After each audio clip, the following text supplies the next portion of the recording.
E se a gente pensar assim que é próprio da criança e principalmente do adolescente o representar uma figura que não é ela mesma, isso está na gênese da própria noção de educação, né?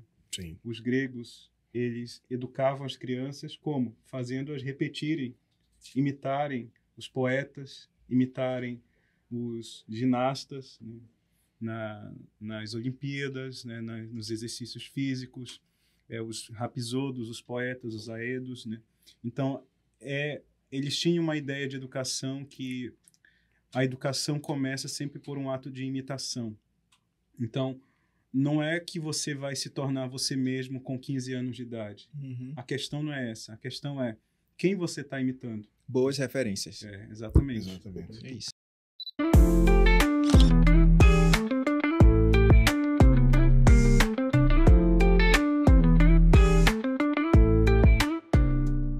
E com isso a gente começa o primeiro episódio da Classic House. Como alguns já questionaram aqui, será Classical ou Classic? Um dia eu vou explicar isso. Muito obrigado, Marconi Luiz, Francisco Veras, David Costa, mais conhecido como Mr. Costa. E eu sou Iago Queiroz e estamos aqui nesse episódio especial para falar sobre a importância de uma educação de valor. E o tema que a gente escolheu foi assim, o seu filho não é um robô, mas ele está sendo educado como tal. Uhum. Certo? A gente pensou em vários temas aqui e um deles que caiu muito bem é assim, a escola está falhando e como preparar seu filho para a vida real. A gente também aqui não é um defensor do tipo, a educação caiu, não precisamos mais das escolas, vamos voltar todos para o homeschooling, né? Tem uma galera que é assim, inclusive eu conheço uma galera que é assim. Sim, você pode estar me ouvindo e me assistindo agora, então eu estou falando de você que nega o fato de que é importante esse ambiente social. Certo? Mas temos uma preocupação com o que está acontecendo nesse ambiente. E é sobre isso que a gente vai conversar hoje. Essa é a minha preocupação, que trabalho com adolescentes. Essa é a preocupação da maioria dessa mesa aqui, que trabalha com essa faixa etária. E a gente tem o nosso projeto da Classic House, que é justamente instruir esses adolescentes por meio de uma educação que, de fato, seja libertadora. Mas não como o nosso... eu não sei qual a palavra que eu posso dar para ele. O Paulo Freire colocou, né? Uhum. Não é nessa linha. A gente está falando de fato daquilo que a educação foi feita para ser. Trazer a pessoa das trevas para a luz ali, para ela entender como a realidade funciona. Então, dentro da Classic House, a gente trabalha isso com os nossos alunos. Mas hoje a gente vai falar mais sobre essa nossa preocupação. É a minha preocupação, é genuína. Eu me preocupo muito. Às vezes, na minha sala de aula, eu tenho uns alunos que falam assim, por que você transforma a aula num debate, a gente tem que pensar tanto, a gente tem que articular tantas coisas, não dá para ser só um conteúdo mais prático? Eu falo, não. O mais prático você já conhece, já sabe, conseguem fazer isso sem a minha... Não, eu não preciso estar aqui para isso. Mas existe algo além que vocês precisam e eu vou conduzi-los a esse caminho. Então, o que aconteceu de lá, né, dos antigos até aqui, que nos trouxe a esse ponto onde a nossa educação está falindo, sim. Se a gente for verificar os dados, hoje a gente tem dados assim absurdos e preocupantes. Então, como é que a gente chegou a esse ponto onde falamos tanto em uma educação que liberta a pessoa, mas hoje está acontecendo o oposto? Lembrando que a pré-inscrição para a Classic House já está aberta, então você pode se inscrever pelo link disponível aqui no nosso vídeo ou também, para quem está escutando no Spotify, na descrição do nosso episódio. Uhum. Eu penso que quando a gente fala de educação, né? Educação é uma palavra muito complexa hoje para a gente utilizar, né? Porque as pessoas hoje falam de educação do ponto de vista puramente ético, como você se comportar em público, você ser uma pessoa educada, né?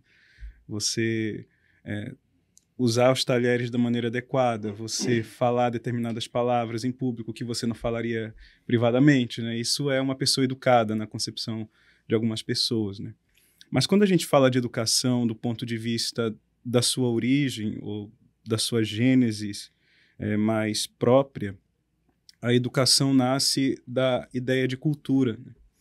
Então, o educado, ou aquele que é educado por outro, ele está sendo cultivado. E o Cícero, o grande orador, filósofo, político romano, ele dizia exatamente isso, que educação é como o agricultor que cuida do campo. O professor, ele está cuidando de um campo. Ele está semeando um campo. Ele está esperando que aquilo que ele semeie vai gerar frutos para ele. Então, a educação é mais ou menos isso. A ideia de que você está cultivando não uma máquina, porque máquinas não são cultiváveis, elas são programáveis. Você só cultiva pessoas, porque só pessoas são capazes de florescimento, um florescimento pessoal, no sentido de que só pessoas são capazes de melhoramento, da mesma forma que só pessoas são capazes de erros e fracassos.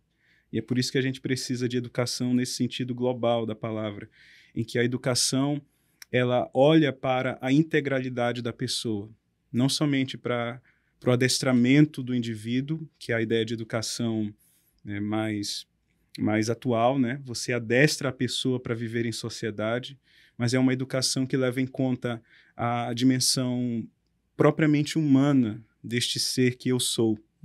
Isto é, o que eu sou que me diferencia deste outro ser que não sou eu? Quem eu sou, para além do que eu sou? E este quem expressa a ideia de que eu sou uma pessoa, eu sou alguém que é irrepetível, eu sou alguém que é individual, mas ao mesmo tempo eu compartilho algo com outros que também são quens. E nisso eu preciso entender o que me une, o que me liga a estas outras pessoas, a estes outros seres.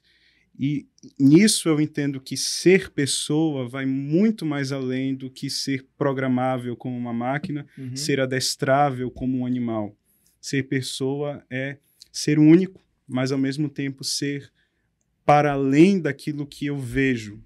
Eu sou capaz de algo mais, sou capaz de encontrar-me com algo que eu não vejo por aí. E os antigos chamavam isso de psique ou de ânima, que é a alma, né? Agora imagina uma compreensão dessa sendo falada no período em que nós estamos vendo a IA tomando conta. Né? E as pessoas, na verdade... conversa ontem, né? As pessoas, na verdade, pensam, na verdade, na IA mais do que qualquer outra coisa.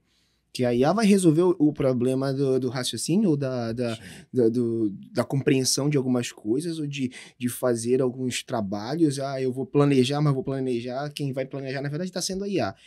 Eu sou músico, né? É horrível saber que existem pessoas que estão... que, na verdade, é a IA que está fazendo músicas. Que está compondo músicas, que está não apenas letras, mas compondo também harmonia, melodia. Meu pai amado, assim, acabou o que era de essência, né? De eu saber pensar, de eu saber criar. As pessoas estão tão aceleradas que elas deixaram de fazer o que é básico do ser humano, o que nos diferencia, segundo a ciência, por sermos homo sapiens, né? A gente pensa. E as pessoas não estão pensando, elas estão literalmente sendo programadas a serem máquinas que fazem segundo o que a máquina diz. E eu te pergunto, nesse sentido de ensinar quem eu sou, certo? A gente teve essa aula e foi, assim, bem interessante. Foi a primeira aula, né, que a gente teve com a nossa turma da Classic House. As primeiras duas aulas. Foi as primeiras duas aulas. É aquela aula que quando termina, dá uns 2 minutos, aí o PV começa. Porque fica o questionamento e eles concluem que não sabem responder essa pergunta. Será que é para saber? Mas será que eu tenho que saber agora? Como é que vai ficar? Eu preciso responder isso na próxima aula? Ele vai perguntar ao vivo? Porque tem aquela questão dele fazer essa pergunta. Mas essa preocupação, e a gente volta ao que foi falado, né? Eu preciso conduzir, bora colocar aqui, né, esse persona aqui, esse adolescente, para ele descobrir pontos importantes, fundamentais, como a formação da sua própria identidade, certo? Sim. E aí, onde estaria hoje a nossa deficiência? Estaria no nosso currículo ou estaria na questão, na responsabilidade de quem executa esse currículo no dia a dia, por exemplo? Você usou um verbo por 2 vezes, quando apresentou sua turma, quando nos falou da sua turma. Na escola você usou o verbo conduzir. E agora você volta a usar o verbo conduzir. E eu lembrei-me da raiz da palavra educação. Em latim vem de um verbo, o verbo duco, que significa eu conduzo. Em latim, nós normalmente identificamos um verbo no dicionário pela primeira pessoa, do presente indicativo ativo. ego duco, eu conduzo. A função do professor, que em latim se diz magister, e durante muito tempo aqui no Brasil, por exemplo, há uma escola tradicionalíssima aqui em Belém do Pará, onde os professores ainda hoje, alguns professores mais velhos, são chamados de mestres, e uma escola católica, e eles dizem a mestra fulana de tal, que normalmente é uma religiosa. Então, o magister tem essa função de conduzir o alumnos, o que por hora ainda não está iluminado pelas luzes do saber. Por isso o prefixo de negação. Luminus, privado de luz. Ele mostra, acende um facho e mostra para ele o caminho. Então, os professores conduzem, mas eles não lidam com tábulas rasas. Não se trata disso. Ele lida com a matéria-prima que está apta, pronta a ser trabalhada.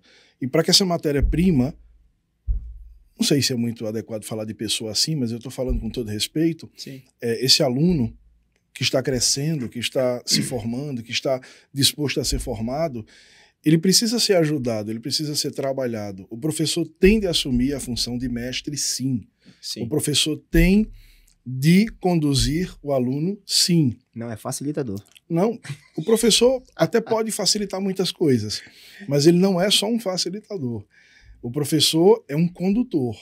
Sim. Então, o mesmo termo, do mesmo verbo, duco, gera a palavra latina duce, ou duque, no latim reconstituído, que é o general em campo de batalha, aquele que conduz os exércitos. Então, imagine um exército formado por homens de várias regiões distintas, com sotaques diferentes, falando do Império Romano com línguas diferentes, que usavam o latim como língua franca, ou o grego como língua franca. Imagine esses homens sem um condutor. O que daria nisso? Imagine as falanges, cada uma lutando de acordo com o seu próprio entendimento da coisa e do campo de batalha. Não acontece assim. Então, nós, professores, não devemos ter vergonha de dizer, não, nós pegamos o nosso aluno pela mão e conduzimos, e mostramos a ele. Mostramos a ele o que vale a pena aprender, não porque tem uma finalidade de ordem prática, como nós conversávamos aqui anteriormente. Não por isso. Não há nada não há nenhum problema em estudar e aprender coisas que tenham finalidade de ordem prática, mas a educação é outra coisa. Isso é instrução, ou como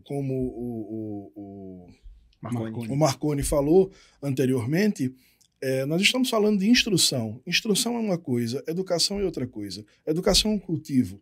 Ele citou Cícero, e Cícero observava os campos que cercavam as subúrbios de Roma, ou seja, os arredores de Roma, e ele olhava aqueles campos, e todos nós sabemos que um soldado romano precisava, antes de virar soldado, ter passado pela agricultura, ele precisava ser um homem do campo, ele precisava ter lidado com a terra para ele entender o que ele estava a defender. Então, quando Cícero olha e intui que tudo aquilo, ou seja, que o que acontece no campo é a cultura, ou seja, nós falamos de cultura de café no estado de São Paulo, nós falamos de cultura de milho no estado de Pernambuco, cultura de feijão, porque é um trabalho feito. Então, a educação leva em consideração tudo isso.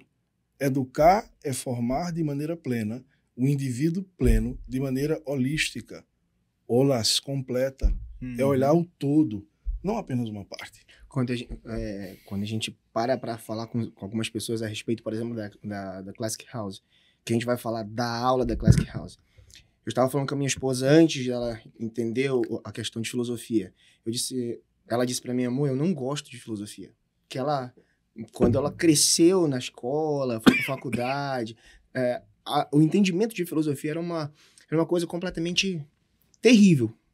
E eu muito ouço isso, na verdade, dos adolescentes, né? Que conhecem a filosofia desta forma que a escola tradicional ela tem dito hoje.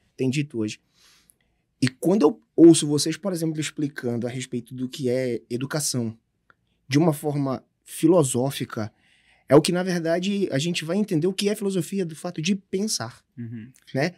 De se conhecer, por exemplo, que foi o que o Iago falou ainda agora. Porque os antigos, eles não separavam o filosofar do ato de educar. Para eles, você fazia filosofia na medida em que você progredia no ato de conhecer a si e a realidade. Então, não havia a separação entre uma disciplina, por exemplo, de filosofia e uma disciplina de geometria ou aritmética. Para eles, tudo era filosofia. A filosofia, na realidade, era o ato amoroso pelo qual você se achegava à realidade. A filosofia, na Gênese, é isso, né? No seu interior, a filosofia é uma atitude perante a realidade, uma atitude amorosa. Daí, philos, né? Philéu. Eu poderia perguntar, por exemplo, então, os professores, aqueles que se dizem professores, por exemplo, eles acabam não entendendo o que é filosofar, por isso que eles não ensinam da forma correta? Seria isso? Eu acredito que sim, né? Porque filosofar, ao mesmo tempo, né?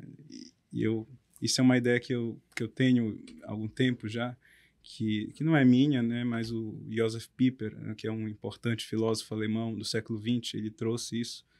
O filosofar, ao mesmo tempo, ele é algo tão inato ao ser humano, mas também é algo muito complexo quando você coloca para ser explicitado. Todos nós fazemos, de algum modo, filosofia em algum nível. Porque todos nós nos perguntamos acerca do sentido e do valor das coisas. Todos nós já fizemos algum tipo de pergunta sobre: será que eu estou fazendo isso porque me mandaram fazer, porque me adestraram a fazer isso? Ou será que é porque eu quero fazer? E aí vem outra pergunta: por que você quer fazer isso e não aquilo? De onde vem essa vontade? O que é ter vontade no fundo, né? Por que eu tenho vontade e essa vontade ao mesmo tempo conflita com a ideia que eu tenho do que é certo e do que é errado? De onde vem esse conflito? Isso é fazer filosofia.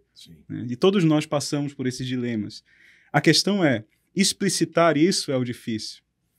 Tornar claro, tornar audível isso que nós todos presenciamos como dramas humanos, isso é o complicado.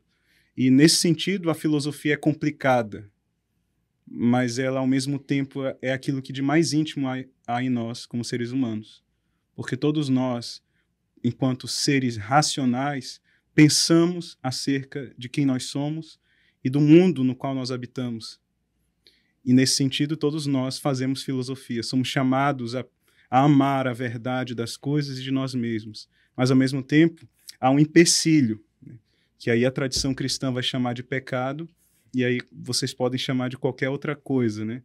Mas há um empecilho na nossa natureza em direção à verdade, que os filósofos chamaram de mentira.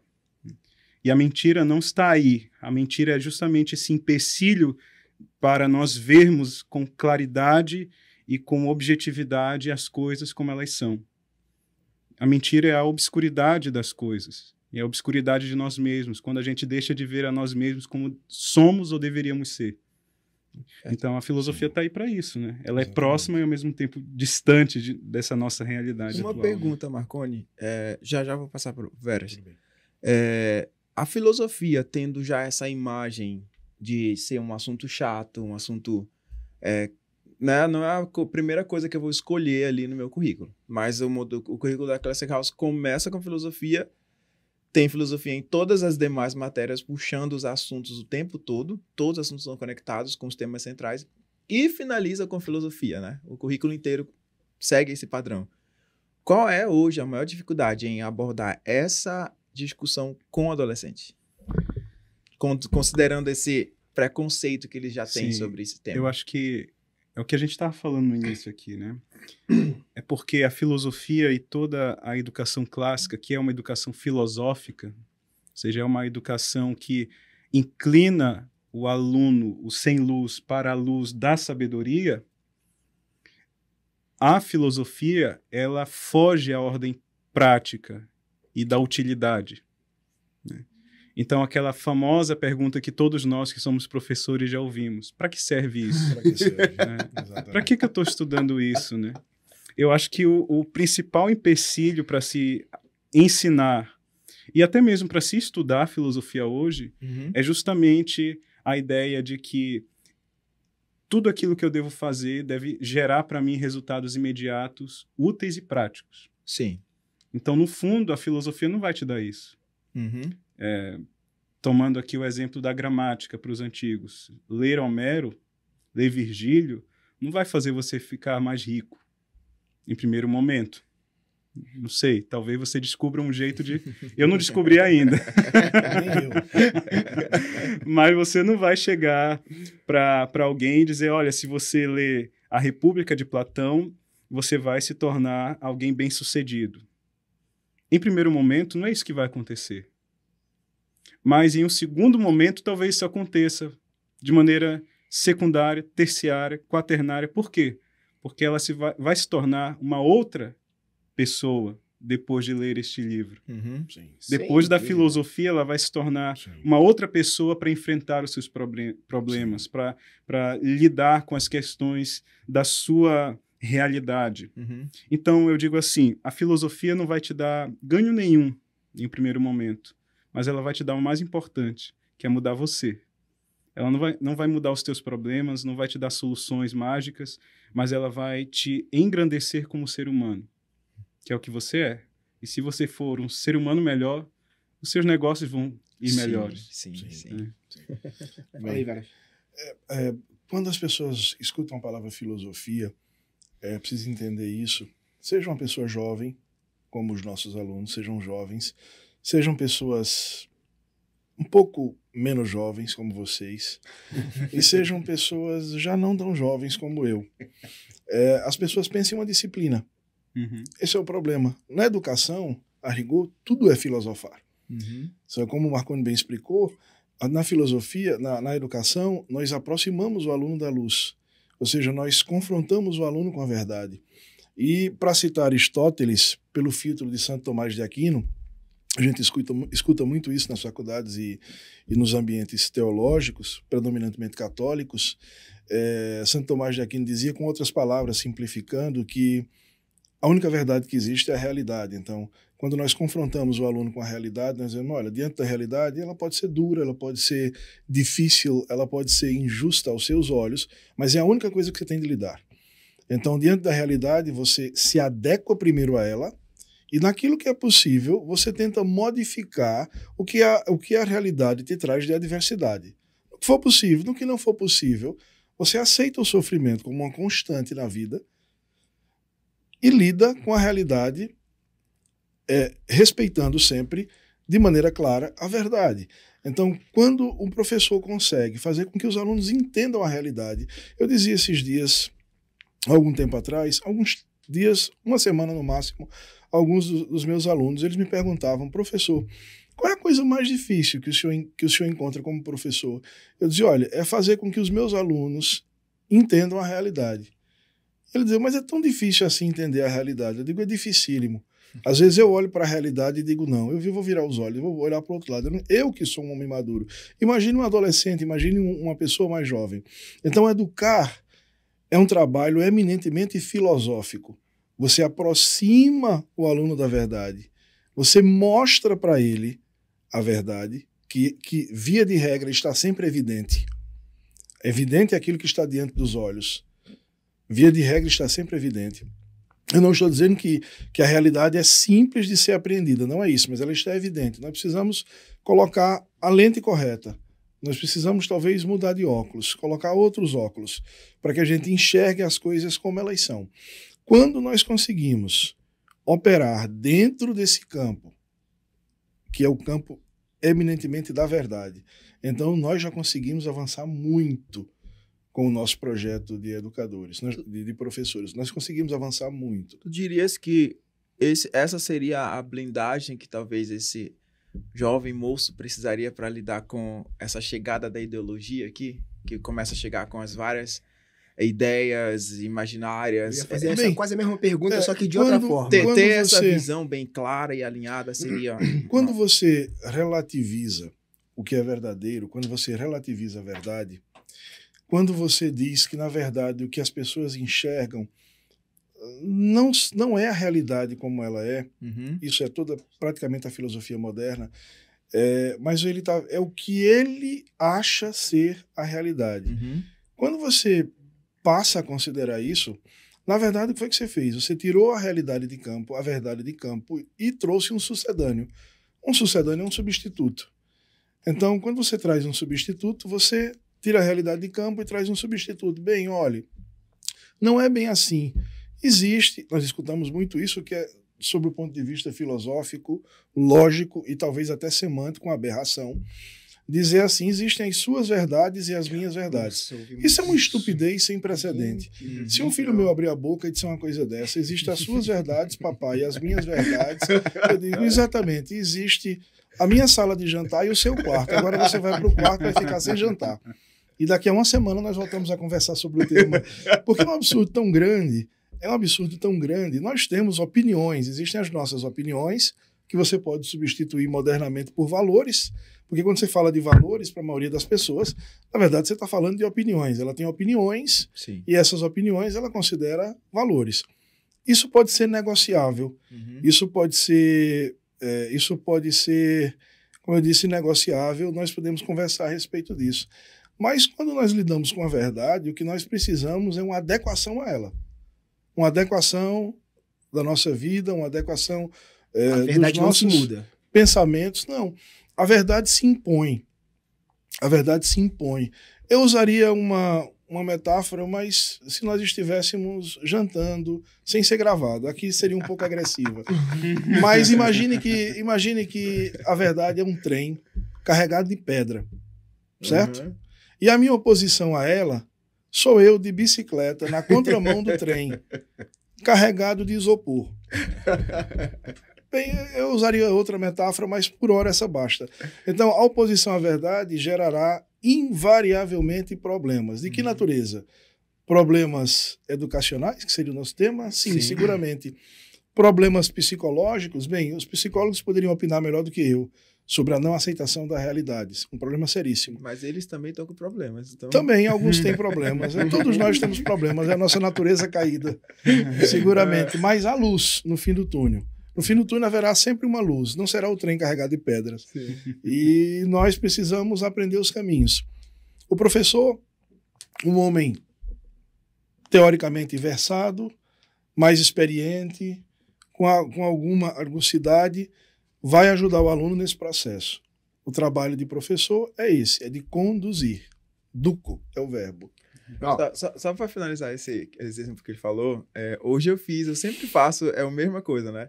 Tem uma parte lá da História da Arte que eu ensino, que é uma discussão longa sobre a subjetividade da arte. Aí entraram num assunto assim que eu deixo os alunos brigando por um bom tempo, sabe? Que aí gera um conteúdo legal para depois discorrer na aula. E aí começou, e eles começaram a questionar essa questão. Tem uma aluna que ela sempre diz que ela, olha, eu gosto da sua aula, mas não concordo com você, né? E é a minha artista favorita. E ela até pontuou alguma coisa. E aí eu desliguei o ar-condicionado. Eu falei, tá bom, querem me questionar? Então bora lá, desliguei o ar-condicionado. Aí começou a esquentar. Aí liga o ar-condicionado, falou, não, calma, rapidinho, só terminar aqui essa pauta. Aí foi esquentando. A gente tava no laboratório de informática lá do lado. Foi esquentando, não, mas tá quente. Eu falei, calma. Aí o aluno pediu pra ir no banheiro. Eu falei, pode ir. Aí falou, tá quente? Não. Eu falei, não, gente, não tá quente. Vocês que estão achando que tá quente. Tá muito tranquilo isso aqui. Aí pausou, aí depois eles caíram na risada, que eles entenderam que era um pouco do que eu tava tentando explicar pra eles. Por mais que você diga que você acha que aquilo ali, a realidade em si, ela existe. Eu não preciso...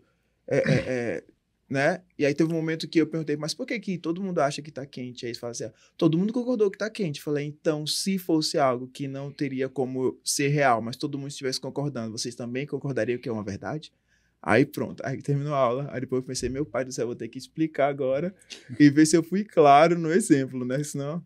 Mas o que eu vejo hoje é um pouco disso, assim, existe essa abertura para relativizar muito as coisas, e isso está presente na educação. Sim. Na forma como a gente trata os nossos alunos, na forma como a gente corrige algumas coisas. Ah, não posso falar isso, não posso pontuar isso, porque isso vai afetar. É até uma questão engraçada. Eu acho que se aqueles meus áudios da Classic House vazassem, as correções que eu fiz, eu acho que eu já teria sido cancelado. Porque a gente é bem direto, certo? A gente entende, lógico, a medida do que a gente fala, certo? Que existem também a questão das ofensas reais, mas a gente não poupa a verdade. A verdade vai estar ali como ela é, como a realidade. Não sei se a gente pode misturar os dois conceitos, né? De verdade e realidade, mas eu dei uma misturada aqui. Só para comentar algo que tanto o Veras quanto tu disseste, que eu pensei interessante, o Aristóteles ele diz algo muito que eu acho fantástico, né? No início do seu mais importante livro, que é a Metafísica. Ele começa este mais importante livro, fundador de uma das mais importantes disciplinas dentro da filosofia, que é a metafísica. Ele diz: todos os homens, por natureza, desejam conhecer. Né? Então, está na physeia, como os gregos diziam, né? Na natureza.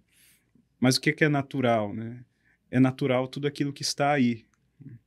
E tudo aquilo que não deveria estar não é natural. Então, é natural ao ser humano o desejo de conhecer, mas conhecer o quê? E aí o Aristóteles vai desenvolver no livro dele a ideia do conduzir. Do condutor, exatamente. Mas para o condutor conduzir, ele tem que primeiro ter estado em algum lugar. Esse que é o ponto. Ele tem que ter estado ali para onde ele está conduzindo o aluno. E ele tem que saber, ou tem que deixar claro para o aluno para onde ele o está levando. Ele não pode levar o aluno e o aluno não saber para onde o condutor o está levando. Ou seja, deve haver uma disposição interior do aluno em também confiar-se nas mãos do seu condutor. Sim. Porque, diferentemente, aí voltando ao nosso tema, diferentemente de máquinas ou de um animal, a gente não puxa o nosso aluno numa coleira e a gente não programa para andar 100 quilômetros. Exatamente. A gente o pega pela mão, mas diz: você quer ir com a gente? Apesar de que estão tentando fazer isso, Estão né? tentando fazer programar. isso. Exato. Principalmente essa geração, né? Estão tentando fazer com que essa geração de Sim. jovens e adolescentes hoje sejam programadas a andarem em conformidade a uma programação que eles mesmos desenvolveram. Uma coisa interessantíssima que o Marconi tocou agora é sobre a disposição no aluno.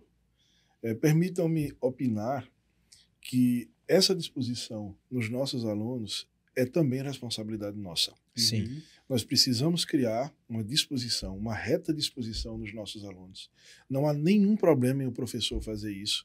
E para isso ele pode usar de recursos lúdicos, mesmo com alunos mais velhos. Eu uso isso o tempo inteiro. Eu faço piadas, eu mexo com o aluno, que eu percebo que vai aceitar bem, às vezes, um apelido, uma brincadeira. E eu digo, às vezes, determinado aluno, eu digo: mas fulano, eu tive de consultar os meus manuais de sumério, de cuneiforme, porque eu passei uma semana para corrigir sua prova, por isso eu não vou entregar a prova de ninguém, não vou dar nota de ninguém, eu ainda estou lidando com a sua prova, você não tem um dicionário em casa. E o aluno ri, acha graça, isso quebra às vezes um pouco a monotonia, o gelo.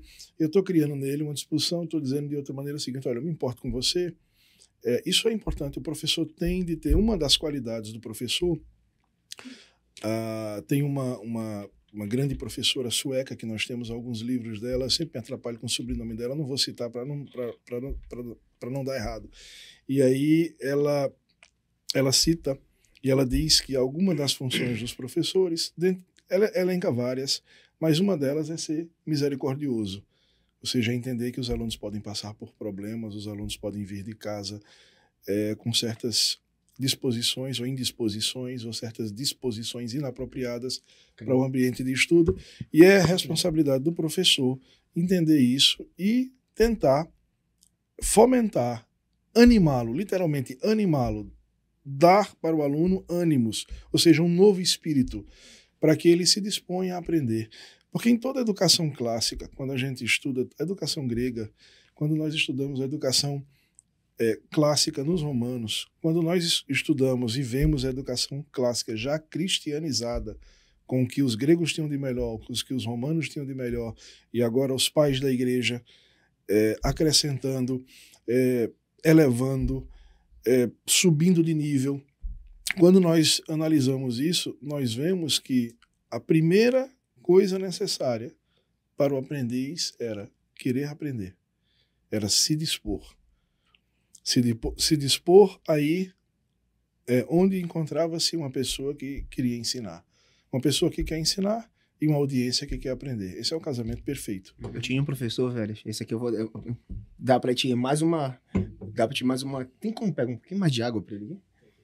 Dá pra ti mais uma ponte, pra te dar uma descorrida mais nesse assunto. Tinha um professor que ele dizia assim: sabe quantas canetas vermelhas eu tenho? eu tenho 10 canetas vermelhas, eu tenho uma azul, porque a caneta que eu mais gosto de usar é a vermelha, porque eu sei que nenhum de vocês vai conseguir fazer. Muito obrigado. Ele falava isso. Olha. Ele falava isso. Imagina se eu gostei de matemática. Era um professor de matemática? Por isso que tá ruim de matemática. Falou sobre educação cristianizada, certo? Sim. Mas não é isso que se propõe hoje. Não. Então, como a gente vai tentar fazer uma ponte ali, né, entre o que está acontecendo hoje e até mesmo, eu sempre puxo um pouco para o que o Marconi faz em aula, né? Ele tá lá na filosofia, vai navegando, aí de repente ele vai em Deus. Aí, e tá o tempo todo ali nesse... Mas aí a educação de hoje, a proposta é que seja uma educação laica. Laica, pois é. Essa é uma das eu às vezes eu fico sozinho achando graça. E aí eu sinto vontade eu digo, meu Deus, eu vou sorrir. Porque quando eu escuto alguém falar em educação laica, eu digo, o homem tem uma capacidade infinita de não acertar, de errar. Ou seja, às vezes eu me questionava teologicamente, meu Deus, por que eu limitar a minha inteligência? Em contrapartida, o Senhor também não limitou a minha capacidade de ser estúpido. Porque se eu soltar as minhas rédeas, eu viro uma besta feroz na estupidez e no mau comportamento, em tudo. A natureza caída, né? E às vezes eu olho os meus semelhantes e eu digo, meu Deus, aí a minha capacidade e a dele limitada para entender, para compreender. No entanto, de maneira ilimitada para cometer asneiras. Uma das maiores estupidezes que eu já vi, sem sombra de dúvida, é falar em educação laica. Nunca se viu, nem por meio-dia, na menor cidade do mundo, lá nos Sumérios, uma Eduba, do lado de um zigurat. Nunca se viu, nem por meio-dia, uma educação laica. Não há educação laica. Existe uma educação arreligiosa, por força, não religiosa, uma educação que pretenda-se não confessional, mas laica, a rigor, não existe uma educação laica. Só para deixar claro, ele está falando porque ele sabe do que ele está falando sobre essa região de lá. Bem, quando nós falamos em uma educação laica, nós imaginamos assim, não, olha, uma vez eu conheci uma pessoa que virou meu amigo, infelizmente já é falecido, e ele disse, Veras, eu coloquei meu filho em tal escola, porque lá não tem negócio de religião. Lá não tem negócio de religião, eles não vão ensinar nada de catecismo, nem de Bíblia, nem de nada. Você sabe que eu sou agnóstico. E eu coloquei meu filho lá. Eu acho melhor assim, Veras. Eu sei que você é um cara que você pensa diferente de mim, mas eu acho melhor assim. Eu digo, sério mesmo, você acha mesmo que você colocou seu filho nessa escola e que a educação de lá não é uma educação religiosa? Eu digo, quando nós tiramos, eu volto ao que eu já falei aqui, eu vou voltar. Quando nós tiramos Deus da sala, quando nós tiramos o fenômeno religioso da sala, nós colocamos um sucedâneo, que será sempre, invariavelmente, uma religião civil. Sempre, invariavelmente, uma religião civil. Isso aconteceu com a Revolução Francesa. O que veio em seguida foi uma religião civil. Certo? Foi uma religião civil. Ora, ou não aconteceu um culto prestado a Deus à razão? Se eu deixo de adorar um Deus vivo e verdadeiro, eu vou buscar um sucedâneo. Invariavelmente, mesmo que eu não perceba. Então não há educação não religiosa. Toda educação é religiosa. Existe a educação que é religiosa, ou seja, confessional na maioria das vezes. Existe aquela educação que é e diz que é. Existe aquela educação que nega, mas que continua sendo. Só que tipo de religiosidade está se tratando? Eu não estou falando de aulas de catecismo, de Bíblia, não é disso. Eu não estou falando disso. Eu estou dizendo que a educação em si, ela só pode ser desenvolvida num ambiente onde se cultiva o espírito. Para cultivar o espírito, você toca nas profundezas do homem. E as profundezas do homem é onde nós vamos encontrar Deus. Você entende? Então, é um exercício, sim, de natureza religiosa. Pode ser que não seja confessional, mas é de natureza religiosa. E não é laico, não é educação laica, não é educação neutra, não é educação sem viés, ao contrário do que se apregou, inclusive em alguns grupos conservadores. A questão é, nós precisamos ver se o que está se trabalhando aqui está adequado, está de acordo com a realidade. Então eu olho para os meus filhos e digo, não, eles têm de fato valores que eu admiro e que estão conformes àquilo que eu acredito, certo?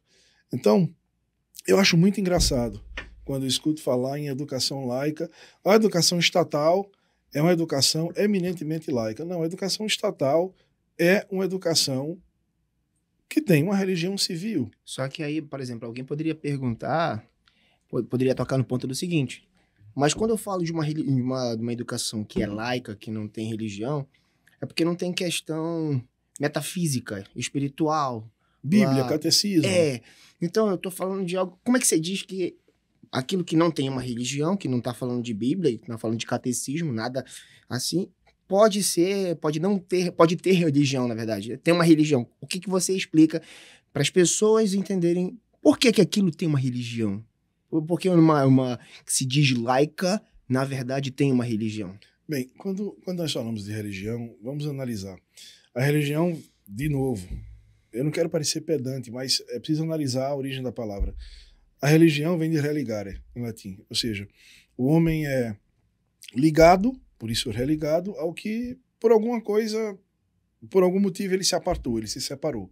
Certo? Isso seria a definição da religião. E uma religião organizada, normalmente tem um culto organizado, tem deuses que adoram, ou um deus que adora, etc. Isso é uma religião em sentido formal. Pois bem, quando nós estamos em um ambiente de aprendizagem, em um ambiente onde se pretende educar pessoas, você educa pessoas ensinando aquilo que você consegue aprender como sendo mais importante, o que há de melhor, correto? Para que ela, de alguma forma e de alguma maneira, preste um culto àquilo que ela aprendeu ser a verdade, ser o conhecimento, ser a razão. Entendeu a ideia de religião quando eu digo? Você não pode apartar e divorciar a educação do que é propriamente religioso. Você pode escolher abrir uma escola não confessional. Nessa escola nós não vamos ensinar catecismo, nem Bíblia, nem os valores cristãos, nem judaicos, nem muçulmanos. Certo? Só que isso é uma experiência eminentemente nova. Isso aconteceu muito depois da reforma, pelo amor de Deus. Com a reforma vem a educação, como nós conhecemos, a educação de massas, com um bispo da Igreja Morávia, Comênios, que deve ser conhecido de todos nós. Educação de massas, né? Educação generalizada. Mas muito depois disso, depois da Revolução Francesa, vem essa ideia de uma religião que é dada pelo Estado. Até lá, a Igreja controlava na Europa, na França, primeiro reino cristão da Europa, a Igreja controlava todo o sistema de instrução. Eu prefiro chamar de instrução, educação eu uso com certa reserva. Com todo o sistema de educação e instrução. A partir disso, surgem as escolas estatais, surge a educação de massa, então há de se pensar em métodos, e esses métodos precisam homogeneizar, ou seja, é o oposto do que é a educação clássica.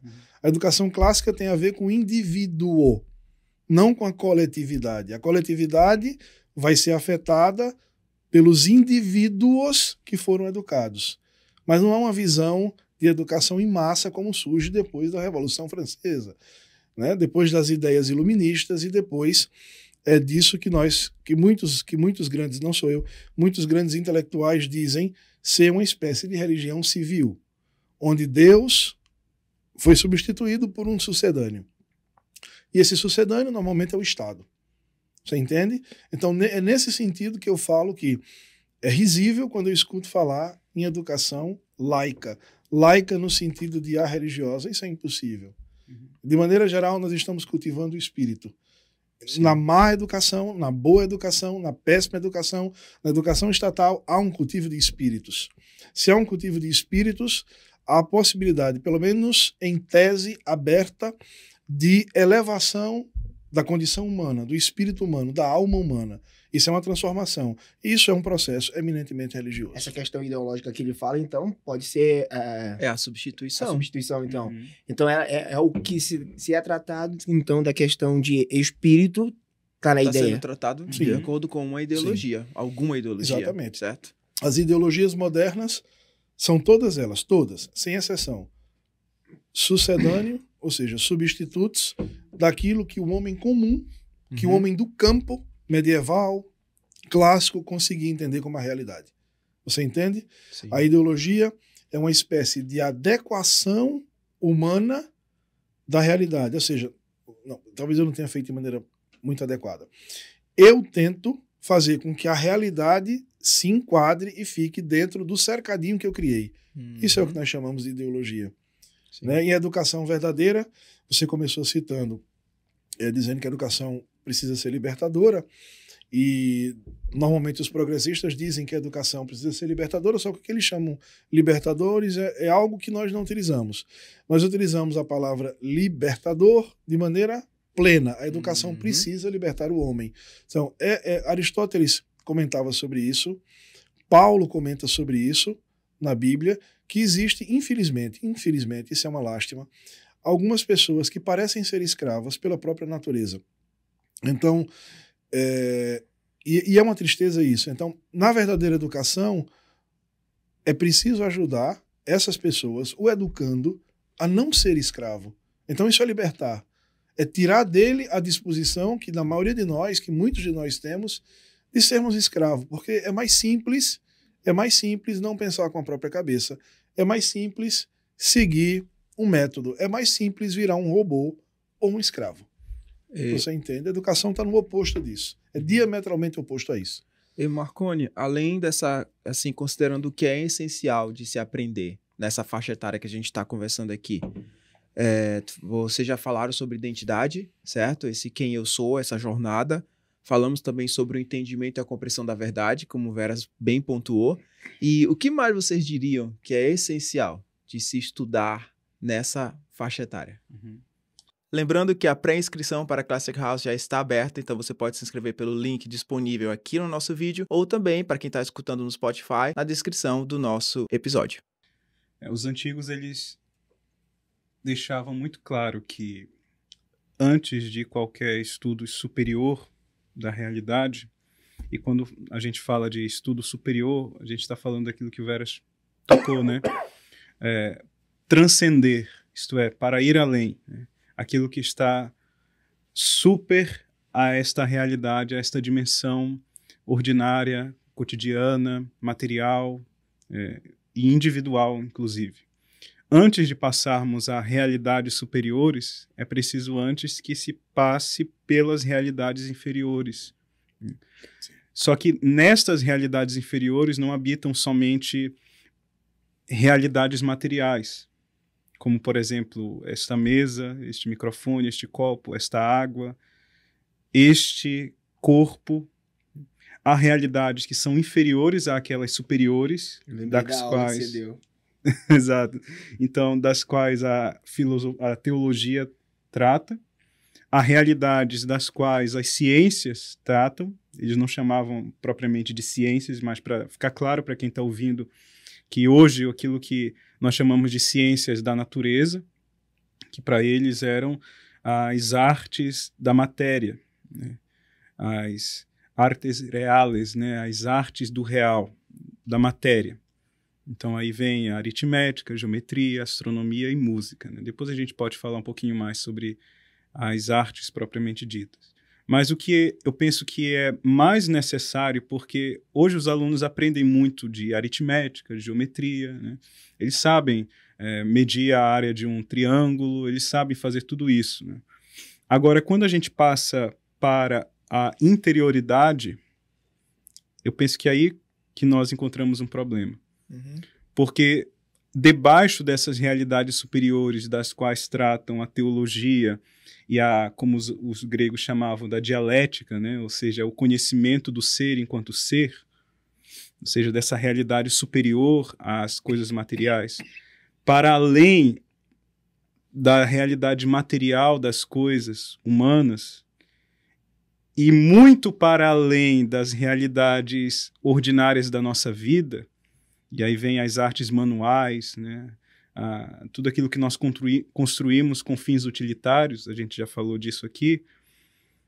Para além de tudo isso, há este ser que eu sou, que não se reduz a uma dimensão utilitária, que não se reduz a uma dimensão material, mas que também não chega a ser essa realidade superior da qual trata a teologia.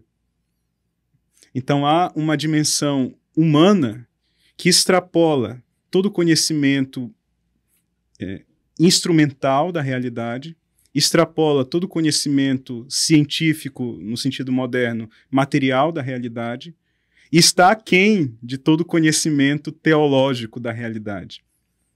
Que conhecimento é este? Os gregos diziam que este é o conhecimento de si.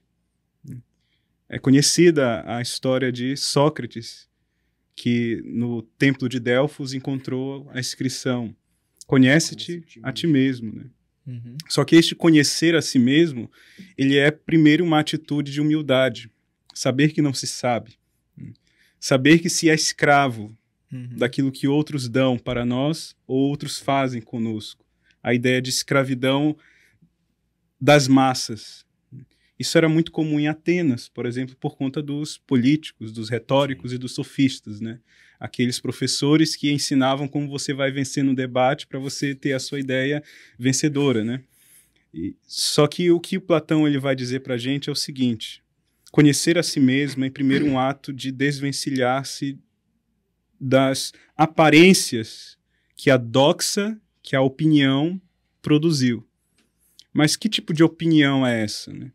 Primeiro tem a opinião pública, que é a opinião, vamos dizer assim, das massas, que encobrem a realidade para ser vista, a ideia de ideologia, mas também nós temos a doxa pessoal, né? Eles não utilizavam essa palavra pessoal porque pessoa é um conceito cristão. Sim. Vai surgir lá com Boécio, no século VI, né? E para lidar com a questão da Santíssima Trindade. Mas, para deixar claro aqui para quem está nos ouvindo, é a opinião pessoal, isto é, quem eu sou hoje passou por uma espécie de mutação e de adequação às ideologias que me formaram de alguma maneira. Então eu carrego comigo também essas ideologias, esses preconceitos sobre mim mesmo. Então o aluno chega para o magister, para o mestre, para o professor, ele chega não só com opiniões acerca da realidade, mas ele chega cheio de preconceitos e opiniões acerca de si mesmo. Ele chega amarrado a uma ideia de si mesmo. Eu sou isso e não posso ser mais do que isso. Sim. Esse é um problema. Mas o outro problema é, eu sou isso e pronto.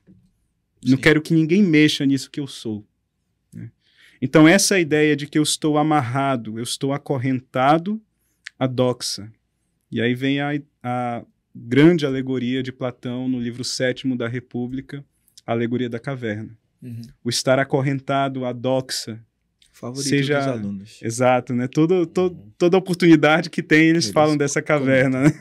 Ou a caverna de Platão, né? Então você está acorrentado. A questão é que a educação começa com a tomada de consciência de que se está acorrentado. Ela não começa com desacorrentamento, vamos dizer assim, torcendo o português aqui.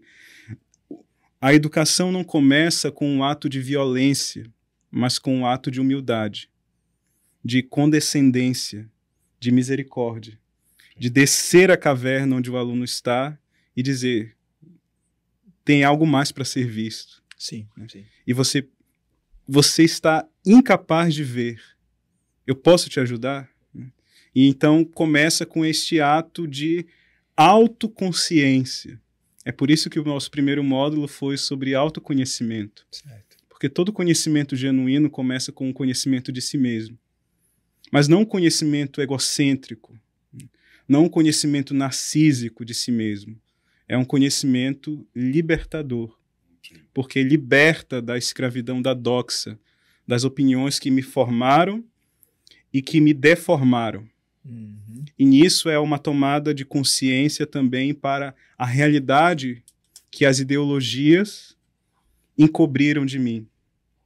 E assim eu posso ser capaz não só de conhecer a mim, quem sou, quem é o meu semelhante e como me relacionar bem com ele, o trivium, as artes da linguagem, mas conhecer também a realidade que cerca as artes da matéria, o quadrívio, né?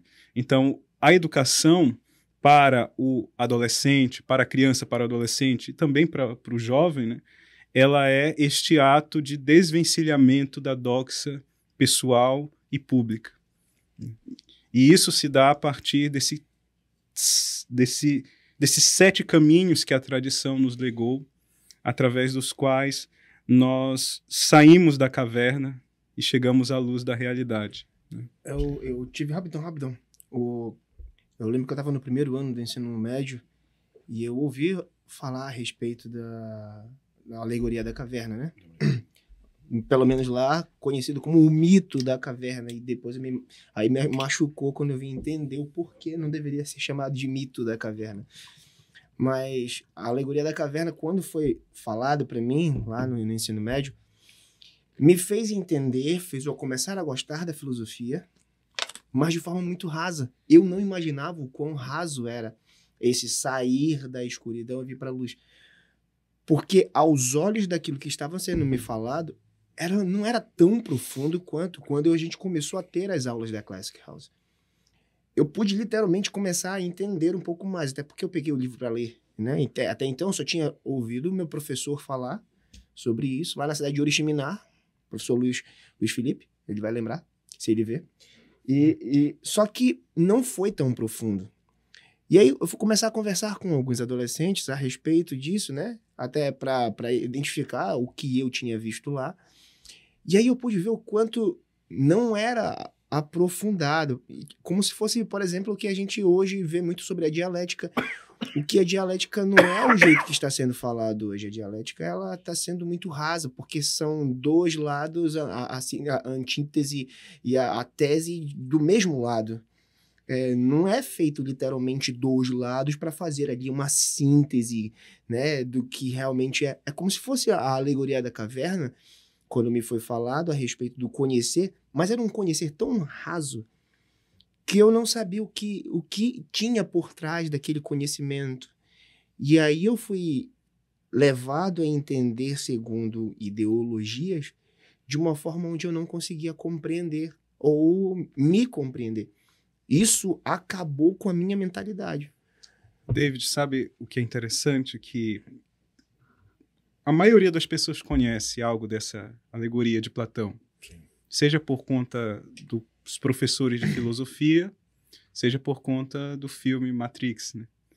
Que elas pescam lá no filme que ele foi influenciado por essa alegoria, né?